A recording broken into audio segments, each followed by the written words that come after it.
everybody. I am sitting here with Mr. Amirali Batada. He is the co-founder of the Global Partnership for Youth in Development.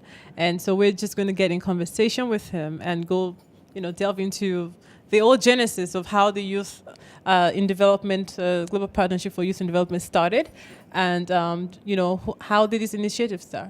Thanks for having me. Thank you. So this, the partnership itself came out of a series of activities that unfolded about a year and a half ago, primarily coming from our clients, a demand that was stemming from all 6 of our regions across globally where the World Bank operates. And we started seeing some patterns unfolding, and that was really around the challenges this segment was encountering, the youth segment. Yeah. It came back to issues around jobs, around social inclusion, voice, directions in terms of the pathways young people are choosing and how they're choosing those pathways. And so what that warranted was a response that was more coordinated at the bank, and it required us to bring a lot of our different stakeholders together, both stakeholders and the thematic areas by which we work in, to come together and provide a response to this challenge. A secondary factor that was equally prominent last year, and it made a lot of the headlines, was when the issues of jobs, social inclusion, health, education, all of those different components, when they were not working as we had hoped in many different contexts, when young people felt that the social contract was broken, when there was a lack of predictability between what young people do in terms of their education, the pathways they pursue, and when they do graduate or when they do come out of these transitions, and there is an opportunity for them, when they don't feel that their voices are being heard, we began to see a backlash. And there were figures in society, there were other players that exploited those vulnerabilities and those grievances that young people had faced. And we saw that erupting a lot last year in the form of radicalization, extremism in many different countries. So this was really a response to that. How do we bring all of these different dimensions around the issues that affect youth, from health, education, jobs, and technology, down to migration, violence, social inclusion, all of those elements. How do we bring them together across multiple regions who are encountering those challenges, and then develop a coordinated strategy on responding? And that's where the partnership, the Global Partnership for Youth and Development, came about. Wow. So who are the other individuals behind this initiative? So we have a diverse team. It's a number of different individuals within the leadership, learning, and innovation practice. Okay. My counterpart is an individual by the name of Matthias Lundberg, and he and I, together with a larger team, have been able to start putting a lot of this work together, but really leveraging the expertise of many different players across the bank. Again, across those thematic areas and those regions who have a deep sense of concern about this issue, who have been working on this issue for a number of years, who bring a lot of knowledge around the different challenges youth are facing across those thematic areas. And we've brought a lot of them together, and they're actually being, presenting here today. And so that's what is making this conference very enjoyable. I think a lot of the feedback I've seen from young people is that they're very happy with the diversity of those themes, and the depth of the discussions, the richness of those discussions, and then having a chance to have those discourses with people from many different regions. And seeing those shared, those common challenges and those responses as well. Yeah.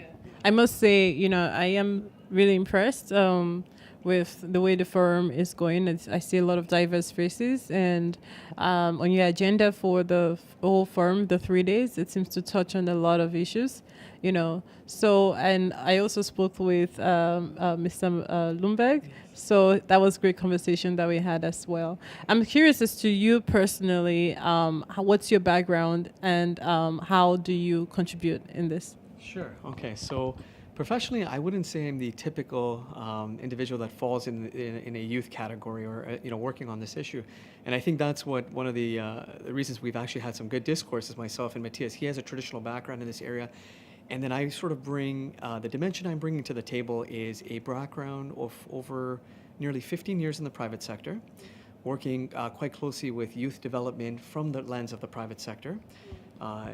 In consulting for a number of years, in management consulting. Yeah. And then I took a few years off, and I began to spend time in understanding the different challenges young people were facing, but bringing the dimension of purpose, identity, understanding the role culture plays in the formation of those identities. So you have the technical elements that we want to focus on, education, health, economics, but then also understanding those early life experiences and how they shape the perspectives and the mindsets that young people then move onto. And then the interplay between those two is where I find my own personal interest lies. And so when Matthias and I brought those two things together, this is where we began to see where there were opportunities to, and I can give you some examples of that. You know, so let's say in tomorrow's discussion, we're going to be talking about technology. And what I love about technology is it's a cross-cutting area. And so when you're looking at today's sessions around climate change, on jobs, right, we're having a chance to sort of look at the innovations that are unfolding in the space. Where should we be focusing our resources and time? Where should, this is an opportunity to bring young people in who are already providing those solutions, who are innovating in these spaces, and to actually learn from them. And saying, how can we take what you're doing right now, and you're doing it so successfully, despite the challenges that you're working in those contexts, how do we help you? How do we bring those resources to play? And how do we help scale up some of the solutions that you're putting forward? That's what we're trying to do here.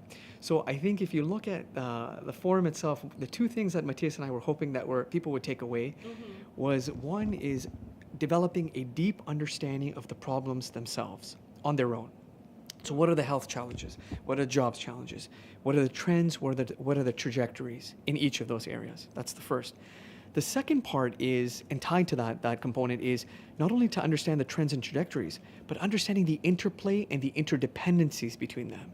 So if we're not doing health well, how will that impact jobs? How will that impact violence and migration? And vice versa. So we wanted to help understand that component first. The second is, we didn't want young people to come away and say, wow, these challenges are large, what are we going to do? We said we need to make sure we're bringing others in who are operating and who are being successful in these places and saying, now tell us, how did you do it? And so, for example, again, I'm quoting some of my speakers tomorrow. We have an individual by the name of Marwa Moaz, who's the managing director for Al Mashura. It is the equivalent, her team and her produced a show that was the equivalent of the show called The Apprentice in the US. It was very successful, about 10 years ago when it first started, or 10 or 12 years ago. And it became the number 3 or 4 show in Egypt. And because of its success, it went now right across MENA. They've sold the rights to go out to MENA. But that's an example of how a television reality show that's trying to change the mindsets of young people in Egypt to look at opportunities beyond the public sector and start saying, what is entrepreneurship? How can we do it? Get them to get inspired, look at the different opportunities, the different pathways. This was something that her and her team put together, and it's been a huge success. To the point, I think some of the metrics that she uses, she mentioned to me, was I think they had the largest entrepreneurship network in MENA signed up on Facebook, so they had over 1 million followers. Wow. So that's quite promising, and it's nice to see that. Yeah.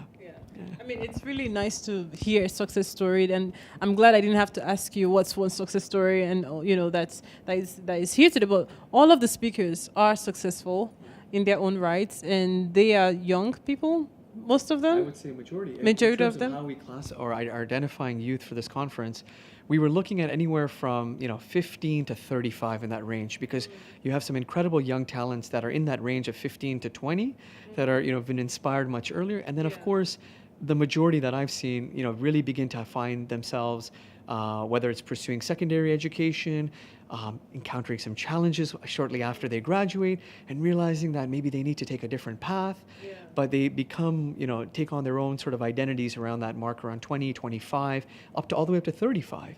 And so by the time they get to close to 40, if they've taken this path, they become inspiring role models for many of the younger folks that are out here today.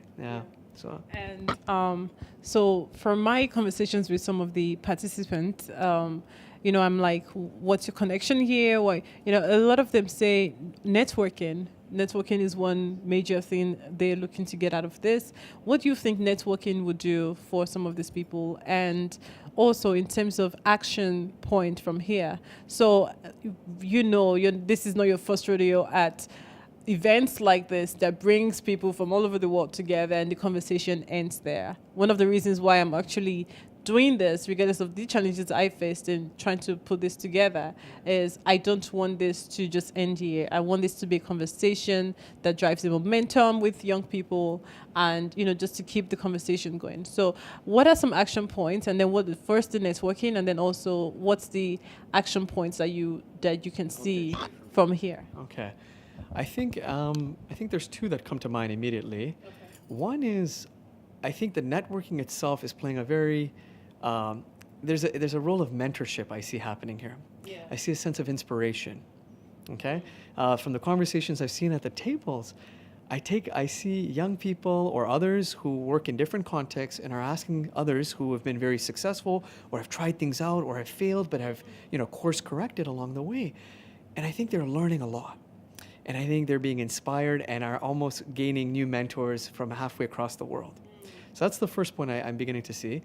The second, I would say, is the idea where when there's new solutions that are being introduced. So I think there was an example, like I shared with you right now, about Egypt. There's a young woman from Botswana who ran one of the most successful Twitter campaigns using the hashtag "If Africa Were a Bar," and seeing her examples and her work, and that encounter with other folks from, let's say, Latin America, from the Far East, from other parts of Europe and the US, it's that cross-sharing or that exchange of knowledge. Right. I had so for example, I often use this where, Uber was very successful and then it went global. Mm-hmm. But there were many other Ubers that had either started just before or started during. I would say not many, but say several. Yeah. Whether it's in India, there's Ola. In Southeast Asia, there's Grab Taxi. In the Middle East, there's another one that's big. So all of these models get either replicated, they get sort of contextualized for a local market. And I think there's going to be a lot of that inspiration that's going to happen. That's a for-profit model. Now, can you imagine if we actually had many of these social enterprises that were started in many different places, whether it's around electricity, water, health, education, and they were replicated and even scaled up?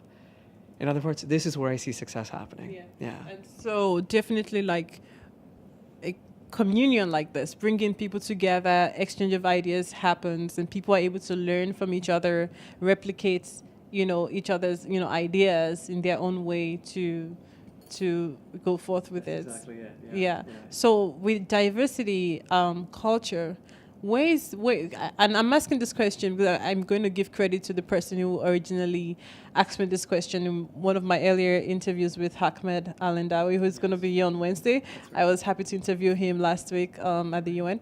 And some of the questions that I received from other young people for him was, where does culture play a role in the Sustainable Development Goal? And so I think, for some reason, I feel like I should ask you that question. I feel like you might have an answer for that. I didn't get to ask him, and it was Zito Umboa that asked me that question. I have to give him credit for that question. But where does culture play a role in all of this? It's an excellent question. Yeah. I think it's an area that needs to be explored even further.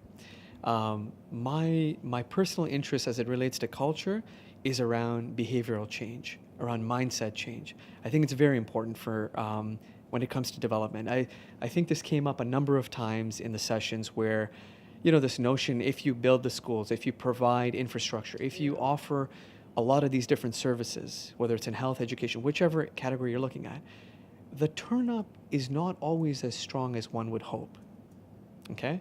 There's often sometimes perceptions about the service itself, how it's being delivered, what it entails, who's providing it. Is it a trusted source? Is it not? And so when you think about all of these intervention strategies and look at it from a lens of culture, from social norms, even understanding politics as well, that ties into all of that.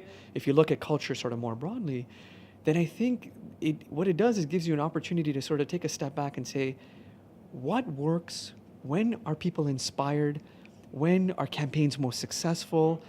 And if you can study the science behind that, around mindset shift, behavioral change, and see that there's key influencers. And I can use one example that I actually find to be somewhat very apt based on what some of the work that we're doing right now. There was a survey that was done I came across that said that, let's say within the Muslim community, as an example, in parts of sub-Saharan Africa, that the imams, and let's just say more broadly, whether it's churches, mosques, the religious figurehead is, or the religious leader within these institutions has one of the highest levels of trust amongst young people. Okay? They trust religious leaders more. I think they were either number one or number two in the survey I had seen. And I thought that was very powerful. Now imagine if you could get a religious leader or on board to start talking about entrepreneurship, to start talking about access to clean energy. It is a domain that one would think that is not traditional to the spiritual realm. But as we understand the relationship between development and culture, it becomes an obvious sort of intervention or an obvious request where we would bring these folks on board. We would, and I think it ties back to how many traditions, spiritual faiths actually look at life and look at the role of, the Pope itself right now has been playing a very dominant role in here, right? Recognizing the, closing the gap in poverty, bringing social issues to surface, talking about the environment. And if we had more individuals within the spiritual realm talking about that, the interplay between between development and spirituality, I think we could see development accelerating very quickly. That is so profound. I mean, yeah, because you don't get to look at things that way. That's an out of the box thinking. And I guess that's where you are where you are,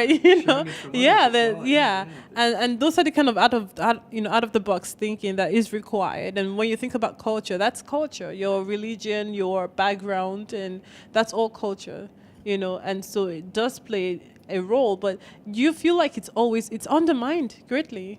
It's not as I think we have an opportunity right now. Okay. I think it's more prominent than it's ever been, where religious leaders have a role now to play. No, they've always had a role, they have been. But how we engage them actively, our ability to recognize whether it's in project designs, whether it's in implementation, whether we're doing early assessments, whatever it may be, but the ability to ensure that we're capturing their voice. Yeah. We're actively engaging them throughout the process. I think that will be critical. Yeah. And our programs will be successful for it. I guess the questions, but then we also have to recognize that we're going to be dealing with very complex subjects. And so when we are straddling between the secular and the spiritual realms, when it comes to development, we'll have to think about it. We'll have to think carefully about how that should be thought about in terms of the sequencing, what types of interventions we should start with, and we should build upon some early successes. Yeah. And once the communities, once the development sector, once different stakeholders, including government, begin to understand that there's an important area here that we could leverage and that does provide the fruits that we're looking for, then I think we can build on it. But so it involves a little bit of prototyping, some piloting, and I think we learn, as they say in entrepreneurship and in innovation, that we learn from our mistakes quickly. We take calculated risks, and I think we should be able to move forward from there. So we are going to wrap up shortly, but I guess my final question for you is, who do we bring at the table now? So who because it seems like there's got to be this exchange of ideas and this dialogue, and that's what creates the momentum. So who are the stakeholders right now that you think should be at the table? So I think let's start with youth themselves, specifically, right? Yeah. This is a session that's bringing many different youth together, in addition to many other stakeholders that are represented here. We have government, private sector, foundations, the bank, right? International institutions. We have many different representatives here. But I think if we can figure out how to take more young leaders, that, as you pointed out, right, so rightly, around social entrepreneurs, those who have young individuals who are parliamentarians, getting their voices and their perspectives heard at the table. So it's not, and bringing them to the discussion not only around youth issues, it's particularly around, let's say, we have an energy crisis, we have a health issue. So we're going to bring all the different players together, but we'd love to have youth sitting at that table, understanding their perspectives right now, particularly because there's they bring an understanding of what is happening on the ground. They understand the role that technology is playing. They understand the challenges that each of them have encountered that's served as a barrier and how they've gone around those channels. And if we can figure out how, their successes and getting those successes shared to the wider public, then I think we have an opportunity to change the discussion in a different way, where we may take a step back and say, okay, well, how do we finance more of these social entrepreneurs? We talked about this new mechanism for financing, for growth for young entrepreneurs and social entrepreneurs. How do we make that more accessible in many different places? Real quick, 2 opportunities that young people watching can access right now. Can you tell us 2? 2 opportunities that they should be looking out for. Yeah. Okay. I think I would say one is think about the networks that are being formed right now all around you. Okay. And I would say networks that are beyond your community, beyond your city, beyond your country.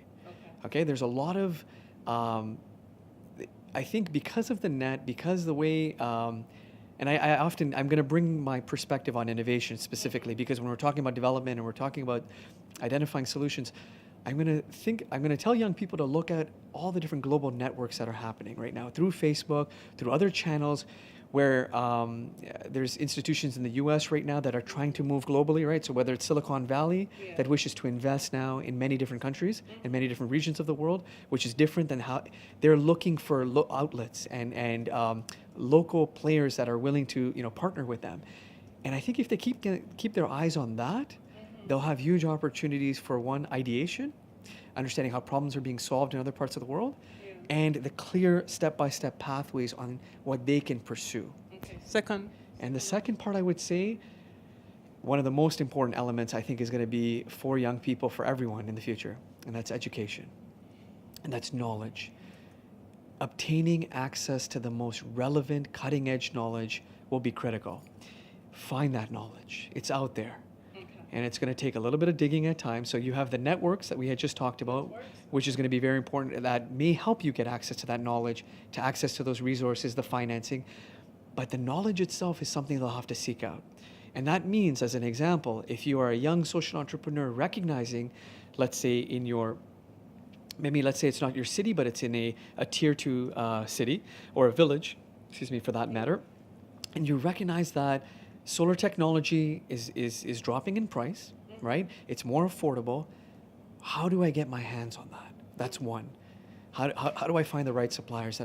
How do I identify or create or leverage existing business models that have been applied in other places? And so that type of knowledge is something they'll have to seek often. And they'll have to try to tap into what we often say is on the edge, right? At the edge of that knowledge. And being able to differentiate between, who's actually offering something that's, maybe dated a few years back versus those that are providing it right now. And that'll be important for them, I think. I could go on and on in conversation with you. Great insights and great out-of-the-box thinking, I must confess. But so we know that networks and education. Thank you for now. Thank you very much. Thank you. For the opportunity. And thank you so much for coming. You're welcome.